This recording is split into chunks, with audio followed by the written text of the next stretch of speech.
Okay, everybody, I am reading chapter 7 of The Breadwinner. The next morning after breakfast, Parvana was back on the street. Take your father's writing things and his blanket and go to the market, Mother told her. Maybe you can earn some money. You've been watching your father all this time. Just do what he did. Parvana liked the idea. Yesterday's shopping had gone well. If she could earn money, she might never have to do housework again. The boy disguise had worked once. Why shouldn't it work again?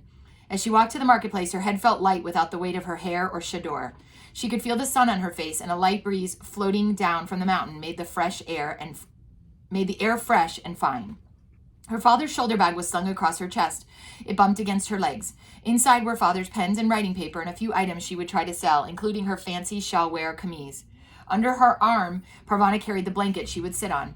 She chose the same spot where she had gone with her father. It was next to a wall. On the other side of the wall was a house. The wall hid most of it from view.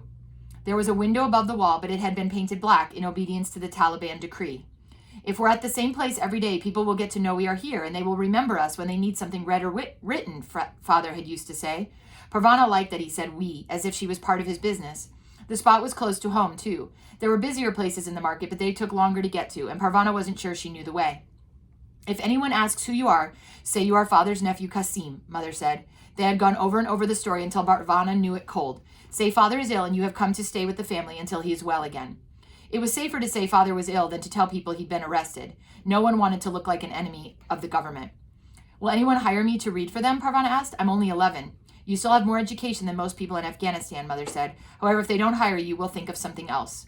Parvana spread her blanket on the hard clay of the market, arranged her goods for sale to one side as father had done, and spread her pens and writing paper out in front of her. Then she sat down and waited for customers. The first hour went by with no one stopping. Men would walk by, look down at her, and keep walking. She wished she had her chador to hide behind. She was certain that at any moment someone would stop, point at her, and yell, "Girl!" The word would ring out through the market like a curse, and everyone would stop what they were doing. Staying put that first hour was one of the hardest things she had ever done. She was looking the other way when someone stopped. She felt the shadow before she saw it as the man moved between her and the sun.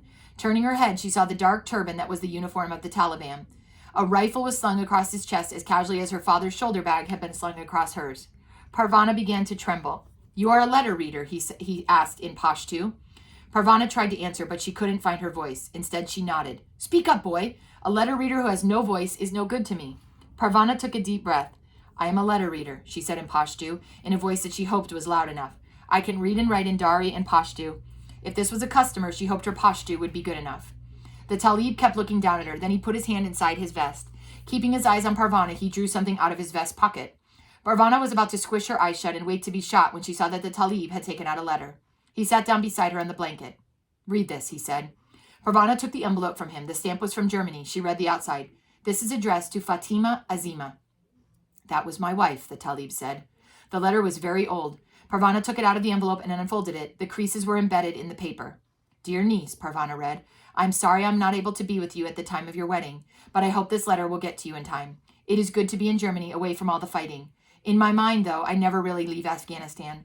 My thoughts are always turned to our country, to the family and friends I will probably never see again. On this day of your marriage, I send you my very best wishes for your future. Your father, my brother, is a good man, and he will have chosen a good man to be your husband. You may find it hard at first to be away from your family, but you will have a new family. Soon you will begin to feel you belong there. I hope you will be happy, that you will be blessed with many children, and that you will live to see your son have sons. Once you leave Pakistan and return to Afghanistan with your new husband, I will likely lose track of you. Please keep my letter with you and do not forget me, for I will not forget you. Your loving aunt, Sohila.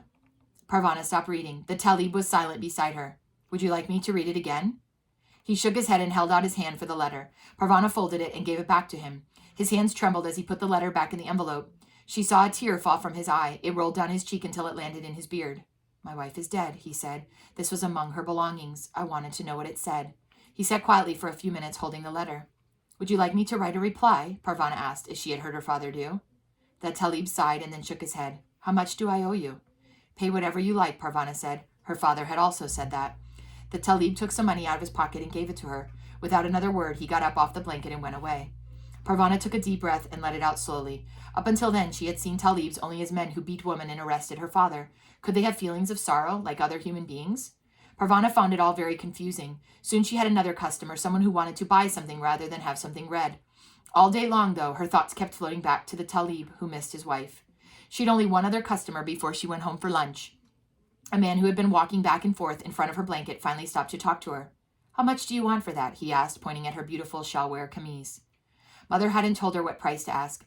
Parvana tried to remember how her mother used to bargain with vendors in the market when she was able to do the shopping. She would argue the vendor down from whatever price he named first. "They expect you to bargain," she explained, "so they begin with a price so high only a fool would pay it." Parvana thought quickly. She pictured her aunt and Mazir working hard to do all the embroidery on the dress and around the cuffs of the trousers. She thought of how pretty she'd felt when she wore it and how much she'd hated giving it up. She named a price. The customer shook his head and made a counteroffer, a much lower price. Parvana pointed out the detailed designs of the needlework, then named a price slightly lower than her original one. The customer hesitated but didn't leave. After a few more prices back and forth, they agreed on an amount. It was good to make a sale, to have more money to stuff away in the little pocket of the side of her shirt. It felt so good that she almost felt no regret as she watched the vibrant red cloth flutter in the breeze as it was carried away into the crowded labyrinth of the market, never to be seen again. Parvana stayed in the blanket for another couple of hours until she realized she had to go to the bathroom. There was nowhere for her to go in the market, so she had to pack up and go home. She went through many of the same motions she went through when she was with her father, packing up the supplies in the shoulder bag, shaking the dust out of the blanket. It made her miss her father. "Father, come back to us," she whispered, looking up at the sky. The sun was shining. How could the sun be shining when her father was in jail? Something caught her eye, a flicker of movement. She thought it came from the blacked-out window, but how could it? Parvana decided she was imagining things. She folded up the blanket and tucked it under her arm. She felt the money she'd earned tucked safely in her pocket. Feeling very proud of herself, she ran all the way home. That is the end of chapter 7.